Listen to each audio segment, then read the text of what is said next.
So let's talk about NXT Stand and Deliver. We have a 7-match card, 6 on the main, 1 on the pre-show, 5 titles on the line. And even the matches that don't have a title on the line, there are some kind of an implication involved here. So let's start off with the first match. We have a Fatal 4-Way Tag Team Elimination match to determine the #1 contender for the WWE Women's Tag Team titles.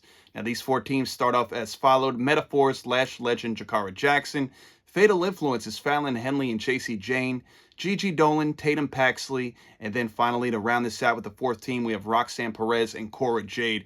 Now, to me, it really came down to 2 teams. Now, that's not to say that any of these teams aren't eligible to get it done. I think all 4 are formidable teams, but I look at like who has gotten opportunities in the recent past. Lash Legend, Jakara, they had a couple opportunities in 2024, I think even early 2025, whether it was against Bianca and Jade or Bianca and Naomi. So great matches, but they weren't able to capitalize on it.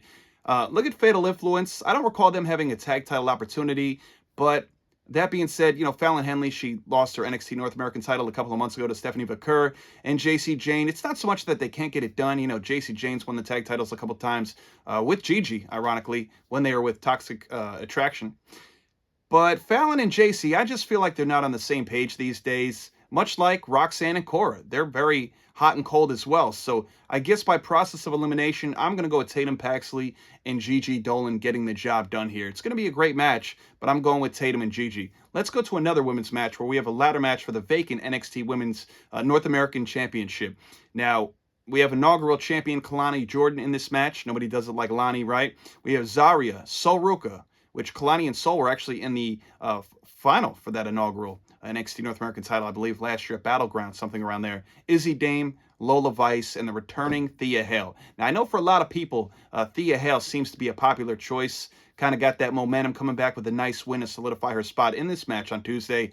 So a lot of people are leaning towards Thea. I, however, not just yet.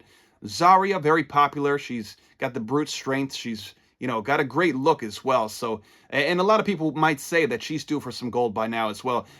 All the recent signings in the past several months with Julia and Stephanie and Zarya. And Zarya has kind of been left in the background wondering while Julia and Stephanie are getting all the shine. So I have enjoyed the tag team of Zarya and Sol Ruca. They've been going by the name of Zaruka, I believe. I think they're going to kind of cancel themselves out, though. So I'm not taking Zarya, not going with Sol Ruca, not even going with Thea Hale. No Izzy Dame. I do not think Kalani's going to be a 2-time North American champion, at least not on this night. So with that being said, got to give it to the former NXT Breakout Women's Tournament winner with Lola Vice. She's had her opportunities. She hasn't been able to cash in successfully in the sense of winning the NXT Women's title or winning the NXT North American title for the women there. But I just see this being her time. And if not, maybe one day she goes to Raw or SmackDown and has a good decorated career up there. I mean, we've seen it happen numerous times in the past where men and women haven't got it done on NXT as far as getting gold, and then they become an absolute star, winning gold left and right. Bianca Belair, good example. So, but I do think that Lola's going to get it done. So I'm going with Lola Vice and new NXT Women's North American Champion. While we're at it, let's go to the third and final women's match of the day here. And we're going to go to the Fatal 4-Way match for the NXT Women's Championship. Stephanie Vaquer defending her title. She's held this since March 11th when she beat Julia at the Madison Square Garden Theater at Roadblock for this title. We haven't seen Julia since. Well, that was until, I believe, this past Tuesday. It's this past Tuesday or the week prior when Julia returned with the blue hair. Nice new look, kind of a heelish side to her. While she took the title, raised it right over the head of Stephanie Vaquer, and actually was, I think, even stepping on her head. So I don't know if she's full-blown heel yet, but it seems like Julia's certainly leaning towards it. I kind of think she needs that refreshed, renewed sense of a new, revitalized character because, I don't know, she just needed something different. So that said, you want to find out who I'm picking, bottom line. So we have Stephanie defending her title against Julia, Jordan Grace, and Jada Parker. Going to be a great match, but no matter how you slice it, I still have Stephanie Vaquer and still NXT Women's Champion. Now let's move over to this NXT Tag Team title match where the 2-time NXT Tag Team Champions Axiom and Nathan Frazier, they've been phenomenal, by the way. I mean, this started these two going back and forth with one another, I want to say late 2023. I believe they had a match. Might have even been the opener at NXT Deadline, December 2023. Became a very decorated tag team throughout 2024. Won the titles back. Now they're doing just as good, if not better, in 2025, even getting singles opportunities on SmackDown in the past month. We saw in Barcelona, Spain, A-Kid, going by Axiom now, had an opportunity against Gunther in Barcelona, Spain about a month or so ago. And a couple of weeks ago, the debut match for Rey Fenix on SmackDown, who got to go up against them, none other than Nathan Frazier. So they're also able to showcase themselves in singles, which I love to see. That's it. Who's going to win this match? They're going up against the red hot Hank and Tank, Hank Walker and Tank Ledger, who got this opportunity, I believe, by winning a gauntlet match the other night. And they ran through quite a few teams. Very similar to how Bayley and Lyra did that a couple of weeks ago, too, on SmackDown when they ran through pretty much everybody. So I think this might be the time. You know, a lot of people don't want to see this happen. Fraxium's been such a very entertaining tag team, to say the least. Not saying I want it to happen, but I think it's going to happen. And honestly, it couldn't happen to two better guys, two blue-collar dudes getting the job done here. I'm going to go with Hank and Tank and new NXT Tag Team Champions. Let's go to match number 5 of 7. We have a singles match for the NXT North American Championship, where we see formerly known as Ricky Starks in AEW, but Ricky Saints on NXT, who's been doing a phenomenal job the past month plus, now has a little gold. He has some North American gold on his shoulder now, around his waist, that he won from Shawn Spears a couple of weeks ago on NXT. And he'll be going up against Ethan Page, a former NXT champion in his own right.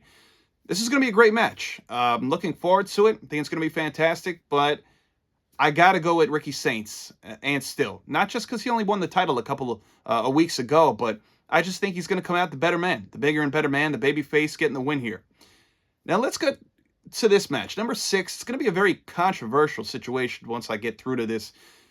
Speaking of match number 6, it's a 6-man tag team match. We have the D'Angelo families, Tony D'Angelo, Channing Stacks Lorenzo, and Luca Crucifino, with Adrian Rizzo by their side, I assume, going up against Dark States, Cutler James, Saquon Sugars, and Osiris Griffin, and Dion Lennox. So I'm not sure which 3 members it's going to be, but it will be 3 of the 4.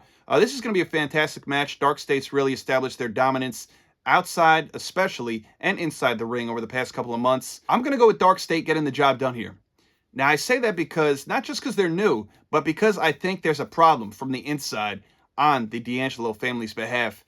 It's been rumored for weeks now. You know, a lot of people thought it could be Javon Evans. It could be even Trick Williams that are behind this whole Dark State faction. But another name that's been thrown around a lot lately is Channing Stacks Lorenzo. Now, Stacks goes back with Tony D in the early days of NXT 2.0. I'm talking 2021. And they've been by one another's side ever since. And something just doesn't seem right, seems off. Stacks has been telling Tony D as of late, oh, you know, you can trust me, boss. You could always rely upon me. And Tony D really should have no reason to believe otherwise, because that's been the case for the past 3 to 4 years. But I think there's something going on there. I don't quite trust it. This is when the reveal could happen as far as Stacks being the actual leader of this faction and group. So I'm interested to see how this plays out. It's going to be a good one, but it's not going to be good for the Tony D'Angelo family. And Dark State, they're going to get the win. Let's go to the main event. It's a triple threat match for the NXT Championship. Speaking of Trick Williams and Javon Evans, those are going to be the 2 challengers to Obafemi and his NXT title.